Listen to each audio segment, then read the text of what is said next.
Hi everyone. So we're going to be talking about Ayurvedic nutrition, specifically Saatvik Diet and Yogic Diet. So we are on week 3, and the first week of the challenge we learned about the foundations of how to eat in Ayurvedic nutrition, and that included eating our largest meal midday, smallest meal for dinner, drinking 4 cups of spiced waters daily, as well as eating at regular times every day. In the second week, we learned about the medicinal use of the 6 tastes in Ayurvedic nutrition. We learned what the tastes do for the physiology, as each of the tastes has a different benefit for the mind and the body. And we started to learn how to identify the tastes in our different food types. We also continued the practices from the first week, and we also learned about how to use self-observation methods in our daily practices that would help us to know if our dietary practices were really working for us or against us. Specifically, we learned how to observe the tongue every single morning, and we learned about the different malas. The word mala means waste, so that generally refers to our bowel movement, our urine, our sweat. But the word mala also means memory. And so when we look at or we examine the malas of our body, we can see the memory, the tissue memory of what's happening on the deeper levels of our physiology. This week, we're going to be learning about what's considered to be a Saatvik diet, or in many of the writings is referred to as a yogic diet. And the Saatvik diet is generally safe for all constitutions to share together. And so it can be really helpful when we're first starting an Ayurvedic practice to adopt a lot of the Saatvik dietary augmentations, which are, again, generally safe for all the different doshic types to consume on an ongoing basis. And we're also going to learn today about how to start augmenting a diet for our dosha, as well as why that's important, or why we even do that to begin with. Very curious to know how everybody has been doing on this challenge. If you do get the chance, please send me an email, and with any helpful feedback, I would really appreciate it. I would appreciate just knowing how you're doing, how you're responding to the practices, what sort of things have been coming up for you, if you've been able to comply with it, or what challenges have you had. As much feedback as you possibly could give me, I really do appreciate it. I do read it. I do try to respond to everything that I get. But if I don't, please send up a follow email or something, and I'll definitely try to get back to you. Okay, so we're going to start with talking about Saatvik diet. And so in the yogic and Ayurvedic writings, there's this understanding of these 3 qualities, or mahagunas. Maha means great, and guna means quality. So these 3 great qualities of sattva, rajas, and tamas, and they play out throughout the creation of everything that exists in the universe. But we use them specifically in Ayurveda to describe the mental tendency or mental quality that we each have. And in Ayurveda, there's this teaching that our mental state, our mental tendency, is created during the 3rd month of growth while we were inside of our mother's womb. So what she directly was experiencing, what she was eating, what environment she was in, directly influences profoundly the mental state that we are born into in this life. So, but unlike the doshic, so when we're talking about our birth constitution from an Ayurvedic perspective remains unchanged throughout the course of our lives. So we're never going to change that. We're always going to be who we are. But our mental state is something that we can change. We can change it via our dietary practices and our lifestyle practices. So we're going to talk about what these 3 qualities are now. So there are 3. There's sattva, rajas, and tamas. The sattvic quality is, when somebody walks into a room and you just get the sense about them that they are, they're happy, they're clear, they're full of illumination. Maybe they can see things clearly as things truly are. They speak with truth. They have a certain illumination and overall good vibe, good vibes to them. Those are the things that are sort of the sattvic qualities. And then we have rajas. Rajas is the quality of desire and passion. It's the acquiring state of mind. It's also busy. So sometimes if you see somebody that has a lot of rajas, they're always in activity. They're always moving around. They're always busy. That's a very rajasic quality. So it's our passion. It's our desire. It's our acquiring state of mind. And then we have a Temasek mental state. A Temasek mental state is inert. It's stagnant. It's resistant. It's dull, slow, and not willing to change. So somebody who has a very Temasek mental state may be spending a lot of time on the couch, may be very resistant to learn new things. There's a tendency to be somewhat arrogant in that, they may think that they know everything. They could be, on the golf course with the world class, best golf player in the entire world, and they'd be like, no, I got this. I know how to do this. It's kind of more of a Temasek mental state. So we are all born with a certain mental state, of sattva or rajas or tamas, but we can change it through our dietary and our lifestyle practices. So dietary practices that help to increase sattva are foods that are enlivened with what's called prana. And prana is the life force. So freshly made foods, organic foods, fruits and vegetables, whole grains, organic, pasture-raised dairy, those foods are all going to increase the sattvic state of mind. If you eat more of those foods, you're going to notice that you tend to feel happier or more mentally balanced or have more equanimity. The foods that increase rajas, so activity and stimulation, are foods like caffeine, all of your stimulants, alcohol, and many of your spices will also increase the rajasic state of mind. And then we have tamas, or tamasic foods. So foods that if we continue to eat them, we're going to start to feel dull, and we're going to feel depressed and slow and inert. Many of your fast foods, like McDonald's, that is a very tamasic meal. But foods that are old, are stale, are devoid of life force. Old meat is very tamasic. Meat in general is considered to be tamasic as well.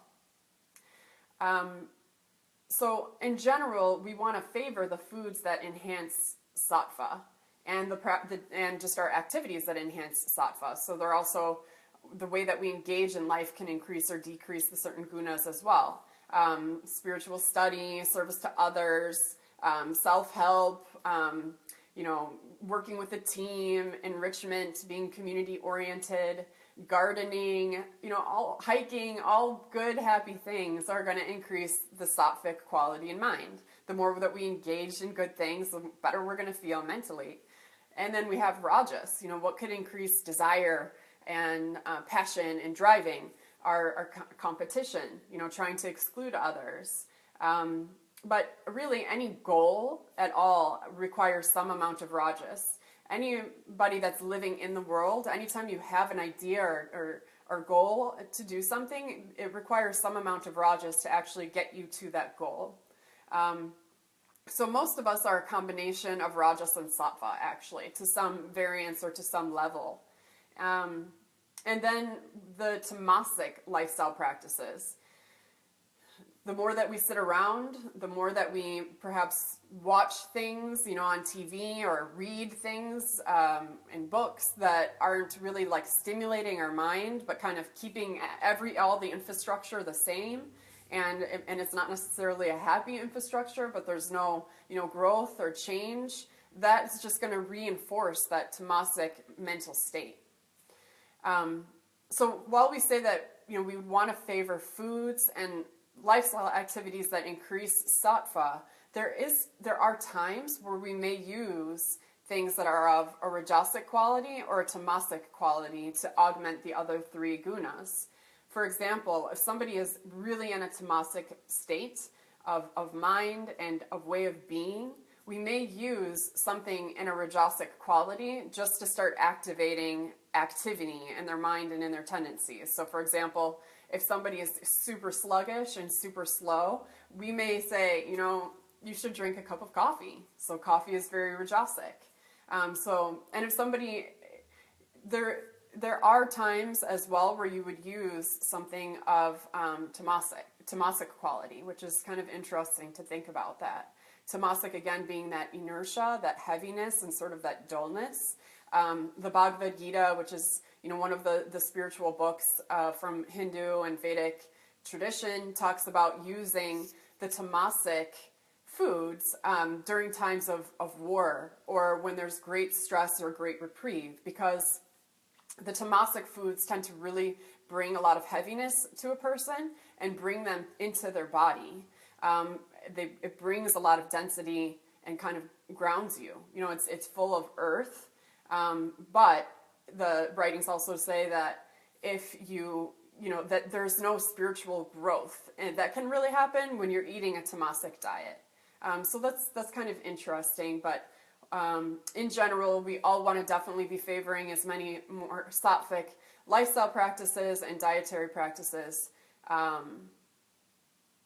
as possible. So Felicia, can you share the best time for Temasek state of mind to drink coffee for its benefits? I would say not like first thing in the morning on an empty stomach, but after you eat a bit of food and towards a little bit into the morning. So maybe like around 10 a.m. There's actually, when we drink a heavy stimulant, like first thing in the morning, it's like the first thing that we do. It can really interrupt the way that our cortisol level is sort of functioning. So it generally tends to be a bit safer for the stomach as well if there's some food there too. Thank you for that question.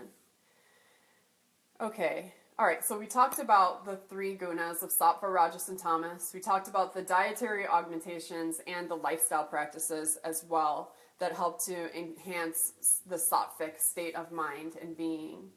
Okay, so this kind of reminds me of a consultation that I had last week with somebody that's actually doing this 30-day nutrition challenge, and she's relatively a new client as well. And I've been thinking about the conversation that I had with her for like the last week, because it's definitely something that's come up before.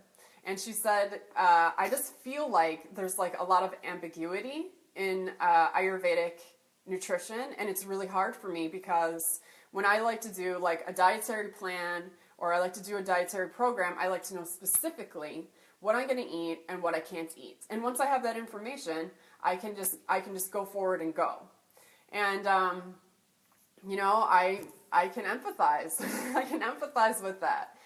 With Ayurvedic nutrition having this certain amount of ambiguity to it.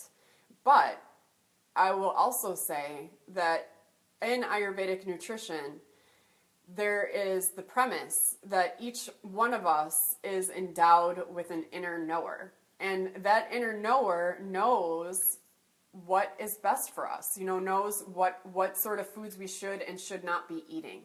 And so, and the foods that each person should or should not be eating are different. So we each thrive, off of different types of food. So one dietary system or program won't apply to every single person. And so in Ayurvedic nutrition, there is this encouragement to develop inner awareness so that we can communicate more efficiently with our body. A lot of the dietary programs and systems that say here, follow and eat this, and only do this, kind of rob that communication infrastructure between the inner knower and our outer actions. But that being said, yes, there's ambiguity because I can't, in Ayurvedic nutrition, we don't really give, people the same exact diet, but we give practices that help to to awaken inner awareness. And then this also ties into Ayurvedic herbology, which, and pharmacology, which says, one of the very first things that it says is that once a substance's karma or action is understood, it can be used medicinally in the right situation. So essentially, once we understand the effect of something, we can use it medicinally. Again, so like coffee, for example, is a big question. People ask me all the time, like, is it okay to drink coffee or isn't it okay? And, it's more like, well, what does coffee do? What does coffee do? Coffee is a bitter and astringent. So, if it's bitter, so it's a detoxifier, actually. It cleanses the liver. It's rajasic, so it stimulates the mind. It makes the mind much more active. What else does coffee do? Well, it's drying. It's drying to the tissues. And it's also a stimulant to the downward movement of vata from the colon. So in other words, it will stimulate a bowel movement. And this is all, really written about. So it's not really like, can you have a cup of coffee or can't you have a cup of coffee? The better question would be, what does coffee do? And also what is going on with me right now? And so there is some ambiguity in that, because you're learning how to observe yourself, and you're also learning, which food medicines would be most beneficial for you at this time. And then hence after that, all of these different ways, these methods of observation are taught in Ayurvedic nutrition, so that you can learn like how to see things through an Ayurvedic lens, but then also to really know if foods are benefiting your body or not. So we talked about some of those methods of observation last week, like looking at your tongue first thing in the morning. Our tongue is sort of like a little mirror into everything that's going on into our physiology. It especially like with the organ systems, you can see a lot via the tongue. And so when you wake up in the morning, after you've gone through all these different detox processes throughout the night, you can then look at your tongue and you can see a lot about what's going on with your digestion and your internal organs. If your tongue has a thick white coating on it, for example, that usually indicates that there are some toxins in the body, specifically in the colon. Sometimes a person's tongue might get even more white and like fuzzy and coated when they're going through a detox program, because a lot of toxins are being pulled out of the system. Or if your tongue is red and inflamed, then that can mean that there's some systemic inflammation going on in the body. If your tongue has scalloped edges around the perimeter of your tongue, from your teeth clenching down in your tongue is swollen, so that can, sorry about that. That can indicate that there's inflammation in the body as well. So, and then we also talked last week about observing the bowel movement, and the bowel movement again being this memory, so that you can see how your digestive system is functioning. So these are just some more examples, some words to be spoken about the ambiguity that is part of this path, and that it's more about developing inner awareness. It's more of like an intuitive eating practice than it is of the set structured dietary practice. Well, gum inflammation can also mean that there's some high pitta or inflammation in the body as well. So the mouth really can speak a lot about what's going on in the rest of the body, and so same with the eyes as well. Same with our hair, So if the hair is really dry and brittle, then that can mean a lot. That can be that there's mineral deficiencies or other degeneration that's happening in the physical body. So our body speaks to us. Our body is the blueprint of what's happening to us on our physical level, and it also carries the memory of all of our emotional experiences and everything that we've gone through. So even like with disease or imbalance, there's always the psychosomatic component to every single disease from an Ayurvedic perspective as well. And a lot of like the dietary practices that are put out now can sort of rob us of that self connection. And I think that's one of the reasons why Ayurveda is so incredibly relevant now, because it's kind of like this message that it's like you can really know a lot about your own physical function and body just simply by looking at yourself. I read an article not too long ago, and it was about palpation skills in that doctors use. So it used to be, you know, I don't even think that long ago. So maybe like 50 years ago or so. Something coming up. Okay. It used to be not too long ago that when you saw a doctor, this article was about the decrease of palpation skills used by doctors. So it used to be that when you went and saw your physician, they would look at you. You know, they would feel your hair, and they would look at your nails. They would feel your skin. And they would look at your eyes, and they would look at your tongue, and they would look at your mouth, you know? And because all of that stuff really tells you a lot about the overall health and state of your mind and your body. But now it's like you don't even really get touched by a physician. And so I think that's really interesting. When you see an Ayurvedic practitioner, they look at everything. They look at your eyes, they ask you to stick out your tongue. They feel your pulse, but they're not just taking your pulse. They're feeling the overall quality of your pulse, which is something that is also really important that I think that everyone should do is to pulse yourself regularly, to feel your pulse, because first of all, you'll learn about your own rhythm, which is, it's called the nod. The pulse is like called the nod. So you actually feel and sense your own rhythm of your own body. And then once you learn it, you'll be the first to know, you know, if something's different or something's off about the quality of your pulse. So those are some of the things that I think are so great about Ayurveda, self-observation, and the ambiguity of it all. Okay, so let's continue on the ambiguity path here. Saatvik diet is also ambiguous. I can't even say that word. Ambiguity is.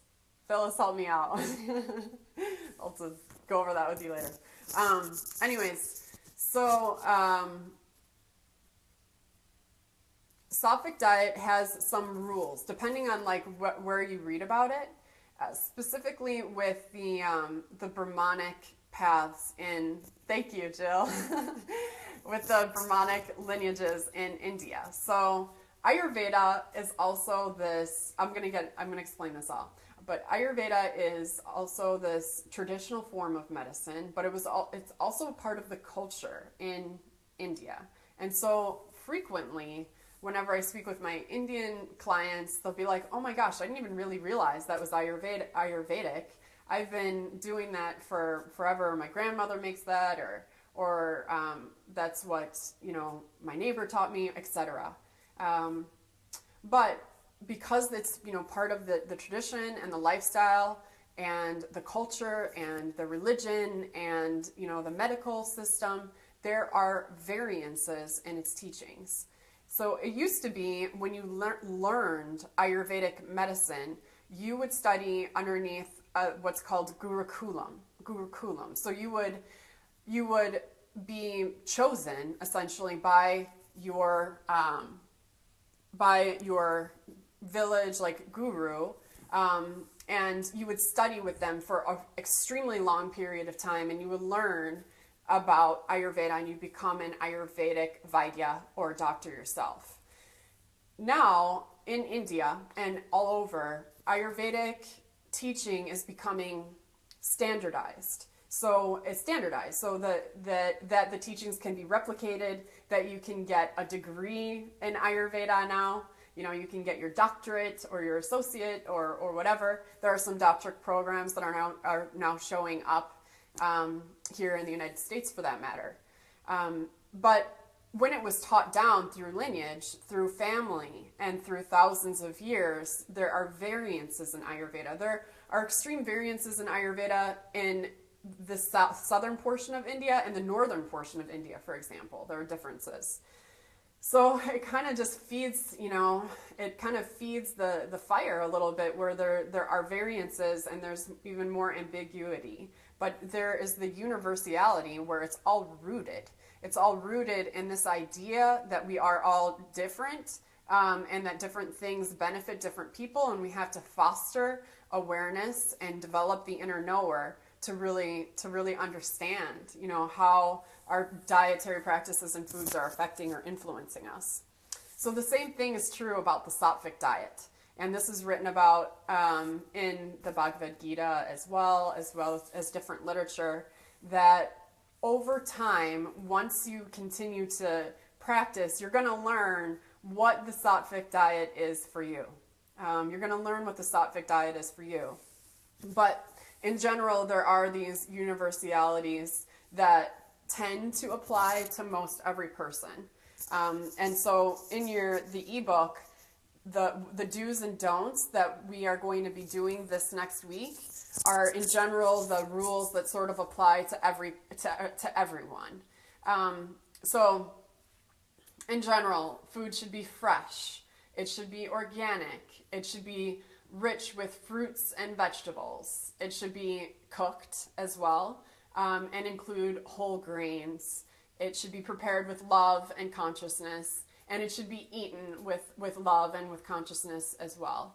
Those are the general universal principles that help to enhance the sattvic quality of mind for every person. There are some differences or variances of opinion about the use of dairy in a sattvic diet.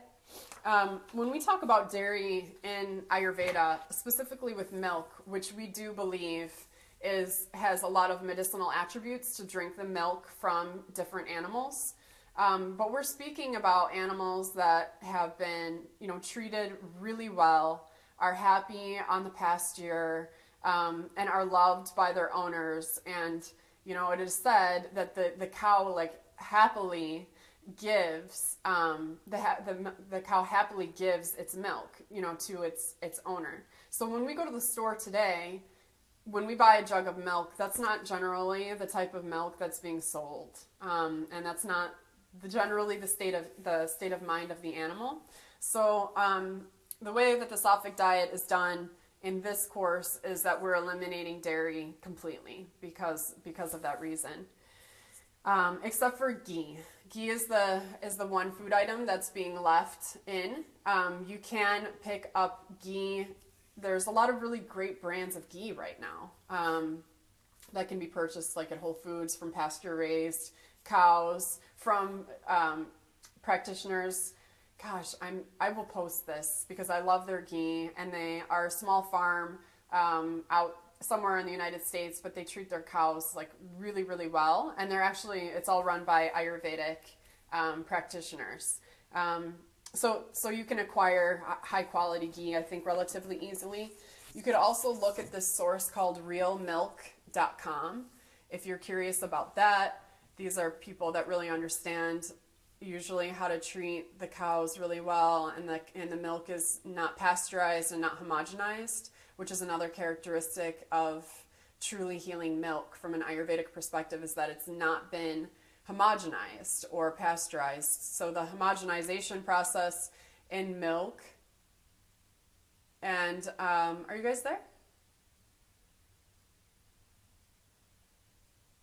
I just want to make sure that we're connected. It says live on my side. Okay. So the homogenization process in milk is when they blast all the milk molecules, and it makes it so that you can the milk and the water can combine.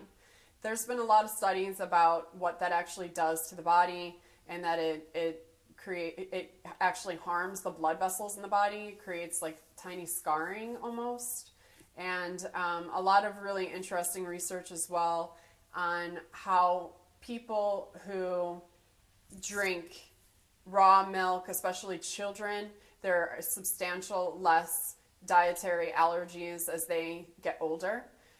Conversely, drinking, formula-fed babies and children that drink a lot of homogenized and pasture milk tend to develop a lot more atopic allergies, asthma, etc. So that's another key feature with drinking milk from an Ayurvedic perspective, is that it is raw, which you can't get that in the regular grocery store. But if you want to explore it, you can look at realmilk.com. And these are dairy farmers where you essentially buy, because it's actually illegal to buy raw milk as well. But through these independent dairy farmers, you buy into a co-op. And so you essentially own part of the cow, and so they're not selling it to you anymore, is the loop around that law. So you could get raw milk, or they even make this amazing butter from the raw milk and yogurt, etc. So it's kind of nice, and it's fun to like actually go to a farm and meet the farmer and get those kinds of products, I think. But for the sake of the next week, we are going to not have dairy at all, except for the ghee. The next key point with the Saatvik diet is the use of heavily spiced foods like raw onion, raw garlic, and spices. A lot of times those foods are eliminated from the Saatvik diet, and sometimes they're left though. Okay, so they're eliminated because they're believed to stimulate the Rajasic and Tamasic qualities of mind. So onions and garlic can stimulate Rajas or become very Tamasic if you're eating them in general. I'm going to leave that up to you, but some systems leave the spices in to help with clearing excess mucus out of the body, which a lot of us who live in, especially in America, where we tend to consume a lot of sweet taste, we tend to have like more of a mucusy toxins in the body. So the use of spice, use of raw onion, use of garlic specifically can help to clear that out of the channels. Experiment with it and see how it works out for you. My suggestion would be to take the next week and to push yourself and then really, really experiment with things and what you decide to eliminate when it comes to the amount of spices that you're using in your diet. We're definitely going to eliminate meat. So meat is very tamasic in quality, so eating it dulls the mind, and it can also stimulate rajas, activity, passion, all of that. So we're going to eliminate meat from our diet, and we're also going to eliminate yeasted foods. So yeast is provoking for all of the doshas, so flat or unleavened breads are better. And I would suggest eating a whole grains diet as much as possible to avoid refined sugars, so all of your cane sugar and your refined flour. So most of your baked good products are made with refined flour, so the white flour. They take the white flour and they make bread and they make pasta from that. And the refined flours tend to behave in the body the same way that cane sugar does. And we know like cane sugar has a lot of detrimental effects on our physical function. A lot of really interesting science on how terrible cane sugar is in our diet. So avoiding cane sugar and avoiding refined flour. If you can find pasta, for example, that's made with total whole grain, or if you want to really go crazy this next week and make your own breads and make your own pastas, that might be a fun experiment as well. But it's much easier for digestion and for our overall physiology. I assume, here in Chicago, I live in the city, we now have a few places that make breads according to the old way of making breads, which is to really ferment the sourdough and to knead it down, and it's made with all whole grains. So we do have a few resources like that here in the city, but depending on where you're living, I'm not sure if you have access to that or if you feel like you want to experiment and make something like that on your own. Okay, let's see. In the ebook, there's a broken down specific list of all the do's and don'ts for the food items, so don't feel as though you have to remember everything. The next key point is how we eat. So you definitely want to stick with the same practices that we learned with week 1 and 2. And then I would say to even take it up a notch further this week and trying to eat at least one meal, but maybe more if you like it or if you want to, in total silence, you know, so, and no stimulation, like don't be watching TV or don't be reading, you know, just chew your food, swallow your food, and just see what comes up for you. Just observe what that experience is like for you. Is it hard for you, you know? Is it hard to just sit there and to chew and to swallow? Is it really easy for you? Do you enjoy it? Is it, are you noticing the way that you chew? Do you chew fast? Do you chew slow? You know, all those things I think are just an interesting experiment to do with your practice, and see what comes up. See what comes up when you observe yourself, and when you develop your own awareness about your own self. Okay. So I think that's it about the Saatvik diet.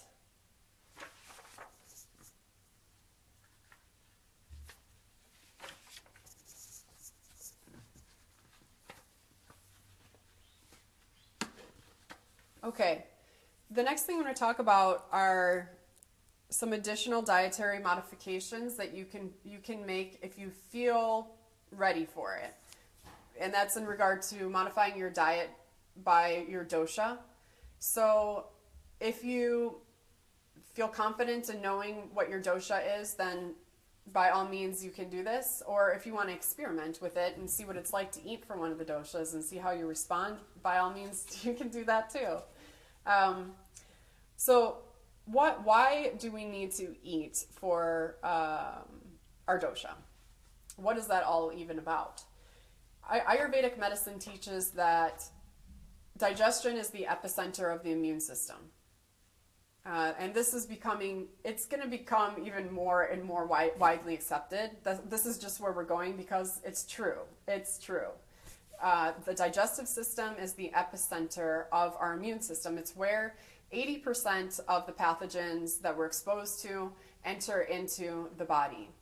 The digestive tract is a hollow tube that originates at the mouth and it ends at the anus. And it's actually outside of the body. Bear with me for a moment. How is it outside of the body? Well, I mean, just like a tunnel that goes through a mountain that you actually drive through, that tunnel is outside of the body. And so the wall of the tunnel is the wall of our digestive tract. And so that wall of our digestive tract determines what's going to come into the body and what's going to stay out. So in a normal, healthy GI tract, we have epithelial cells, so a cell lining that lines the actual GI tract, that of these tightly jointed, knitted cells that are like this. And those cells say, come in or stay out. You know, they open and they close. We have 4 to 6 pounds of probiotic-rich bacteria. The bacteria performs a lot of interesting functions in our GI tract, so many so that this bacteria is referred to as the forgotten organ. The forgotten organ, because we're now understanding how much it plays into our immune system function, our level of inflammation, even our mood and our mental tendencies. So there's been studies that they've done on different animals and like gnats where they've altered the bacteria in their gut and it's changed their mating patterns, their mating preferences, and their overall eating state, so what foods they choose to eat, what foods they choose to avoid, and their behavior. So it's really interesting, and there's definitely a lot of science that's come out about how our own inner bacteria affects our own mood. There are a lot of correlations between IBS, for example, irritable bowel syndrome, and depression and anxiety, for example. There's also celiac disease and a lot of the cognitive things that can manifest with people that have celiac disease. You may be familiar with families that have taken gluten out of their children's diets who have autism and noticed a substantial increase in their behavior and their mood, increased benefit. And some scientists think that this may be that a lot of kids who are autistic are not actually autistic, but have a different form of celiac disease. So really, really, really interesting stuff in that regard, but it's something that Ayurveda has talked about for thousands of years. And this is actually going to be the subject of our conversation next week. We're going to be talking about digestion from an Ayurvedic perspective. It's really interesting stuff. So when we consume our food, when we swallow our food, it goes down our digestive tract. Something really special happens in the stomach and the small intestine where we extract the rasa, the essence from the foods that we're eating, and that essence goes on to form all the tissue layers in the body. If our digestion is compromised, then we can produce internal toxins, or we can consume toxins from our outside environment, and they commingle with the rasa and it gets infiltrated throughout the rest of our body. That's the Ayurvedic way of describing what a lot of functional medicine and modern practitioners are describing as leaky gut syndrome. Ayurveda has known about leaky gut syndrome for thousands and thousands of years. It's really a kind of old news from an Ayurvedic perspective. It's called samprapti, the pathogenesis of disease. And like I said, we're going to talk more about that next week. But so each of us has like a digestive tendency. It's described by the doshas. So the digestive tendency for a lot of vata types, it's kind of like their Achilles heel. When they don't feel safe, when they travel, when there's nervousness, anxiety, whatever, it's usually digestion is the first thing to go for a vata type. And how does that manifest is usually as constipation. Each of the doshas has a primary seat in the body, and the primary seat is in the digestive tract. So Vata's primary seat is in the colon. So Vata again is air and ether. And what happens when air and ether starts to rise in the body? The first thing is that you become bloated. So your lower abdomen swells with air and ether. It swells with Vata. So Vata's first home in the original, like the home of Vata in the body is in the large intestine and then the colon. Pitta's primary seat or home in the body is in the small intestine. If you remember, Pitta is fire and water, and it's the transformer. It moves, it takes one substance and it turns it into another. It plays a huge role in digestion and in metabolism. So what does our small intestine do? Well, the small intestine is where 90% of our nutrients from the foods that we consume is absorbed. The small intestine is actually 23 feet long about, and so it absorbs all the nutrients. It's the transformer in the digestive tract, and so that's where the primary seat is of Pitta. And then Kapha. Kapha's primary seat in digestion is the stomach. And what does the stomach do? Well, it's like Kapha is. Kapha provides all the structure, like it's our actual mass. It's the container of our body. And that's also the stomach. So the stomach, there's no we don't actually assimilate or absorb or digest anything in our stomach. Our stomach is a hollow organ that acts like a blender, and it churns the food. It blends it and it liquefies it. It gets it into a liquid state before it goes into the small intestine. And so it's the container of the digestive tract.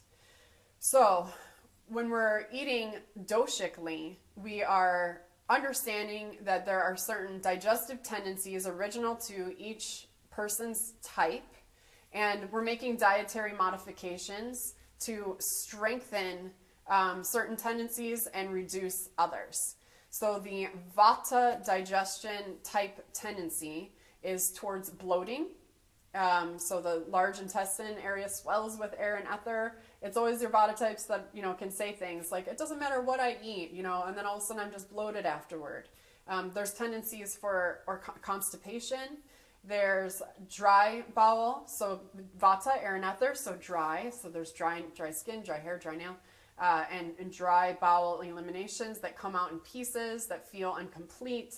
Vata types, can skip bowel movements. And so this is kind of just an ongoing issue for a lot of Vata types that we have to work with ongoing. And so how can we address it? Vata dosha is the the type of irregularity. They don't like to do things regularly. They resist routine, And so one of the most potent ways that we can regulate irregularity is with regularity. So by eating the same meal, eating at the same times every day, and eating in a calm state, they benefit most from eating an oilier diet. Remember, Ayurveda uses opposites to bring balance in body and mind. So if something's dry, we give them something that's wet. Again, observe yourself. I'm dry. Eat something wet. Eat more oil. Drink more hot water. Okay. So dietary practices that are key for Vata, again, this is in your packet, but are eating a cooked foods diet, making sure that you're getting adequate dietary fats. So like oil, avocado, nut butters are really good for Vata types. You think about the Vata diet, you're really thinking about like, what would, a really loving mother give her child, or I should say a loving parent, it could be a father as well, give their child, on a cold winter day when they're not feeling well. That's kind of how you want to take and tend to the Vata disposition. Warm, unctuous, soup, stew, home cooking, heavy, nurturing and loving foods are best for the Vata type. They tend to do really well by favoring the tastes of sweet, sour, and salty, which we learned about the tastes last week. The sweet tastes are the tastes that build the body, so that increase muscle mass and increase adipose tissue in the body. Those are your proteins, your dietary fats, and your carbohydrates. They do well with eating sour. If you suck on a lemon, what happens? Your eyes water, your mouth produces saliva. So sours are appetizers. Those are all of your citrus fruits and your ferments. And Vata types tend to do well eating a lot of salty taste. What is salt? Salt is an electrolyte that helps us to balance the waters in our body. Vatas tend to be dry. I see this all the time. Clients will come in and they'll be like, I'm always dry. It doesn't matter how much water I drink. And it's like, well, add a little bit of salt. A little bit of salt and a little bit of lemon to your water. And it will help you to hold on to the water a little bit better. So salt is good for Vatas because they tend to be dry and tend to have a harder time holding on to water. Okay, so now we have the Pitta. Remember, Pitta is the small intestine, the center of assimilation and nutrient absorption it happens in the small intestine. Pitta is the transformer. Pitta is heat. Pitta is fire. So a lot of your Pitta types tend to have very strong, regular digestive systems. They're the ones that are like, doesn't matter how much I travel, it doesn't matter how much I eat, I'm always regular. They're very lucky, the lucky ones. But if they go out of balance, so if fire increases, and it increases first in the small intestine, then you're going to see things like loose bowel, diarrhea, fast digestion. So they may be regular, but it doesn't necessarily mean that they're assimilating all the nutrients from the foods that they consume. It's often your Pitta types where there's been high Pitta, that you're going to see inflammation on the tongue, specifically scalloped ridges around the perimeter of the tongue are the teeth imprints. The teeth are imprinting into the tongue, creating this scalloped perimeter, that usually indicates that there's some inflammation in the body, some excess Pitta dosha. So they really need the most help with cooling. And when you favor more cooling foods, those are your bitters and those are your astringents, which we know that bitter taste stimulates bile in the liver, so it helps to cleanse the liver, which your Pitta types need, usually. And it also helps to slow down digestion a little bit. So they really benefit from eating a lot of your bitter and astringent tastes, hence your leafy greens. And also cooling spices. So cooling spices would be cilantro is really great for Pitta dosha. It helps to cleanse the liver and the blood. So like Vata's little tendency or Achilles heel is their large intestine and constipation and bloating. Pitta's Achilles heel is their liver and their blood. And so When a lot of heat is generated in the liver and the blood, you'll see things like inflammation in the body. You may see different autoimmune issues sprout up. Acne, rosacea, overproduction of oil on the skin are all symptoms from an Ayurvedic perspective that there's excess heat in the liver and the blood, which can be addressed and reduced using a lot of your bitters and astringents, which we know that bitter tastes possess a lot of alkaloids, and the alkaloids are detoxifiers. They stimulate the natural detoxification pathways in the liver and in the gallbladder. So eating lots of bitter and astringent tastes, those are your leafy greens, will help to reduce inflammation and cleanse the liver. They want to avoid sour taste. Sour is that appetizer. The sour taste specifically stimulates the juices in the small intestine. If somebody has, diarrhea, loose bowel, a lot of heat, the last thing that we want to do is give them, a lot of lemon or fermented foods that will, increase the issue there. Cooling grains, so your basmati rice tends to be very cooling and easy for them to digest. And a lot of your cruciferous vegetables tend to be good for your pitta types as well. Last but not least is we have Kapha, Kapha dosha. So Kapha, again, is what provides structure and density in the physical body. Kapha is earth and water. So it's everything that's slimy and slippery and gooey in the physical body. All of the mucus, the synovial fluid in your joints, the mucus in your lungs, the mucus lining along the digestive tract. Those are all heavy Kapha type substances in the body. So if there's excess Kapha, if there's a lot of Kapha, the first thing actually that's often experienced are disturbances in the stomach of excess Kapha, which is like feeling sick, like chronic nausea, loss of appetite is often one of the first things. But then also water retention, swelling, puffy under eyes, coughing, lots of excess mucus, are all symptoms of excess Kapha. Kapha's Achilles tendon or Achilles heel tends to be the lymphatic system, and yeah, pretty much like the lymphatic system in the lungs and the sinuses. So Kapha is wet and cold and heavy. It's kind of a Kapha day outside here in Chicago.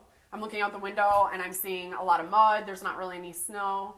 There's a lot of mud. It looks cold. It looks wet. It's rainy. The second half of the winter and into the spring is ruled by Kapha. So Kapha starts to rise in the environment. So how can we counter that? If Ayurveda is all about the application of the opposites, what to do if something is heavy, is cold, and is wet, then we want to start using things that are stimulating. So increase activity, stimulate, dry, and heat. There's nothing that does that more than pungent taste. So pungent tastes are your garlic, your onions, all of your peppers are considered pungent. Pungent, we have a trigeminal nerve in our face, so it's this actual nerve. And when we eat pungent, it triggers that nerve and it makes our mouth feel like it's hot. It gives this feeling that our mouths are actually hot. So pungent taste actually increases the temperature of heat in the mouth. And it tends to be very drying to the tissues. So cayenne pepper, for example, is used a lot if people have, like blood clots in the venous system. Cayenne pepper will help to break up those adhesions in the venous system. It's drying, it's cleansing, it's detoxifying, it breaks apart growths and adhesions in the body, which tend to be very kaphic in nature. There are two food items that tend to be extremely provoking for Kapha dosha, that is dairy and wheat. So if you're dealing with an excess Kapha situation, you want to definitely eliminate dairy and wheat out of the diet. The three best tastes for Kapha dosha are your bitters, your astringents, which again tend to be drying. They're like, to me, it's like you're eating little towels. That's how I like to describe them. You eat them and it's like chewing and eating a little tiny towel that's going to collect all the mucus and pull all the wetness out of your body. And kaphas can really benefit from that. So your bitters and your astringents, and then you're throwing in the spices. So lots of heating spices. Kaphas benefit from all spices. They're the lucky ones in that regard. So they can eat all the spices that they want. Any and all tend to be very good for Kapha dosha.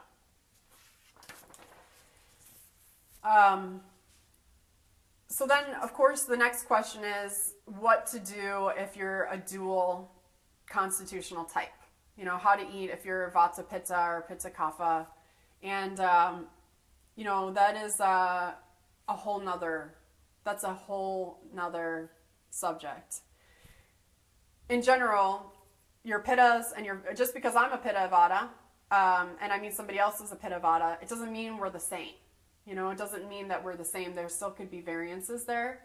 My suggestion is to look at how your digestion is definitely an effective, great starting point to start from, is to look at your digestive function. And so in the page where there's the assessments, I posted it on this page a few times, and you know, you're supposed to have taken the assessments by this point. But there's an assessment specifically for looking at your digestive function. And usually once that is identified, you can eat for that corresponding dosha. So in the digestive assessment, you'll learn that there are 4 categories of digestion. You have Visham Agni, which is irregular. You have Tikshna Agni, which is high or sharp. Manda Agni, which is slow. And Sam Agni is balanced. Visham Agni is the irregular digestive type. It can show up for either Pitta or Vata, but is most likely to show up with Vata dosha. So irregular. If your digestion is irregular, then you're probably most similar to wanting to eat like a Vata type pacifying diet. If your digestion, so even if you're Pitta Kapha or whatever, but you're having a lot of loose bowel movements, you're sensitive to spices, you can't really eat garlic or onion at all. If you eat fried foods, you have runny bowel movement. If you have inflammation of the skin, acne, overproduction of oil, then you're looking at more of the Pitta reducing diet. And then if you have slow digestion or Manda Agni, so you're like, I eat something and it feels like it takes forever to pass through. My transit time is very slow. I know I can't eat dairy or wheat. Oh my gosh, I feel like stagnant as soon as I do that. I have a lot of mucus in my bowel elimination. My metabolism is slow. I'm overweight. I'm having a hard time losing weight. Those things are all now falling into the Kapha category. So those are some generalities to get you started. The best way would be to get a consultation if you really wanted to do like a personalized dietary system and understand what your specific type is. The best thing to do would be to get a consultation. But for a starting place and for the sake of this course, my suggestion is to start with a Saatvik reducing diet. That's going to be like the safest one for all constitutional types. To take the digestion assessments and look at the overall function of your digestive type is the second thing. And the third thing is to employ some, you know, of the generalities that fall for each of the doshas. So again, if you're a Vata type, that would mean, you know, eating a cooked foods diet with regularity and routine. If you're a Pitta type, then eating lots of bitters and astringents and avoiding heating spices. And if you're a Kapha type, experimenting with all spices and eating lots of bitters and leafy greens. Okay, so I gave a lot of information today. I hope that it's helpful for you. Please do ask questions and share feedback. I really appreciate it a lot. And if you have any additional questions, you can post them below this video or send them to me in email. Thanks a lot.